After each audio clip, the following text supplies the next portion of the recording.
All right, so you wanted us to do a deep dive on the Oakland A's move to Vegas. And we're here to go deeper than just the business side of it. Right, like we're talking the human cost. Yeah, and luckily somebody wrote an article that tackles that very thing. And it's called. Is it worse for John Fisher? Okay, so right off the bat, provocative. For people who don't know, John Fisher is. The A's owner, the guy who moved the team. Right, so on its face, saying the move is worse for him, I mean, A tough sell. to say the least. A city loses a team. A landmark. Businesses, fans. Generations of fans heartbroken. And this article is saying that's better than what the owner went through. Well, not quite. See, the article digs into this quote from Fisher himself. When he was asked about the move, he said, "It's been worse for me than for you." Yeah, and the article doesn't let him off the hook, but it uses that quote to launch into something pretty interesting. Okay, I'm intrigued. Lay it on me. So the author is saying that, yeah, obviously what Fisher said is, Tone deaf. to put it mildly, but the fact that he even said it. Says a lot. Exactly. It shows just how disconnected he is from what a sports team actually means to people. It's like he's speaking a different language. Totally. And to really get this disconnect, you got to go back to June 2023. The A's had this thing called the reverse boycott game. Oh, yeah, I remember hearing about this. This was when, okay, so for context, at this point, the A's were. Historically bad, like on track for one of the worst records ever. Like that. They went on a winning streak. Out of nowhere. It was wild. Suddenly, the worst team in baseball was the hottest ticket in town. And this is right when the whole relocation thing is going down. Right in the thick of it. So you've got this weird energy around the team, and then bam, the reverse boycott game. Tens of thousands of fans show up, but not just to, like, celebrate the wins. Oh, no. They were there to make a statement, to show Fisher just how much the A's meant to Oakland. And they did it in a really interesting way. Top of the fifth inning, total silence. A stadium packed with people and not a single peep. Not a one, and then Sell the team. thousands of people all at once. It wasn't just a chant. It was, I don't know, like a primal scream. And the A's won that game, of course. It was like something out of a movie. And this is where the article really got to me. How so? The author talks about being at that game with their kid and just feeling this wave of emotion, and it hits them. This isn't just about baseball. Right, it's bigger than that. So much bigger.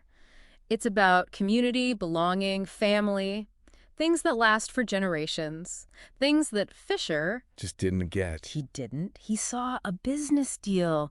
Oakland saw a part of their soul out on that field. It's kind of poetic when you think about it. Yeah. This team, like 1 foot in the abyss of baseball history. And then, boom, this burst of energy. Yeah, but it's happening at the worst possible time. Yeah. Right when everything's on the line. Exactly. And I think the author really nailed it when they were talking about, you know how tied up the A's are with Oakland's identity? Totally. It's in the city's DNA, you know? So when Fisher comes in and says, we're out of here, it's not just a business deal gone wrong. More like a gut punch. Right. Like a total breach of trust, which gets us back to that whole legacy thing. The author thinks he'll be remembered for what he destroyed, not what he built. Pretty harsh, but what do you think? I mean, it's a strong statement, but look at how the fans reacted. There's anger, sure, but there's also this, I don't know, this deep sadness, Yeah. this loss that goes beyond just losing your baseball team. It's like losing a part of yourself almost. Exactly. It's a shared history, that home field, a point of pride, and that's all gone. Which is interesting because, I mean, Vegas could be a good baseball town. Oh, totally. But can you just, like, manufacture that connection? Scratch. Right. In a city that's basically built on... Temporary, yeah. Think about it. You're a fan in Vegas. Are you going to embrace a team that was basically, what, airlifted in? After being ripped away from its home. Because for me, I don't see it. And the author makes this point about sports being almost like a shared language. Something that connects people. Across generations even. And that reverse boycott game, that was more than just one night. That was, what, 50 years Of memories, good and bad. of living and breathing this team, you know? You can't just move that. You don't get that by moving a franchise. You earn it over time. It's about belonging to something bigger than yourself, your city, your family. And I just don't think Fisher gets that. He saw dollar signs. They saw their heart on the field. And that is what the author's saying might make this whole thing worse for Fisher. Because even if the team's successful, Even if they're selling out stadiums, winning championships, he's never going to get back what he lost. man, it's like trading a family heirloom for cash, you know. Yeah, you've got money now, but He lost something irreplaceable. something with real meaning. Yeah. Yeah. Makes you wonder what success even means in this whole thing, right? You got it.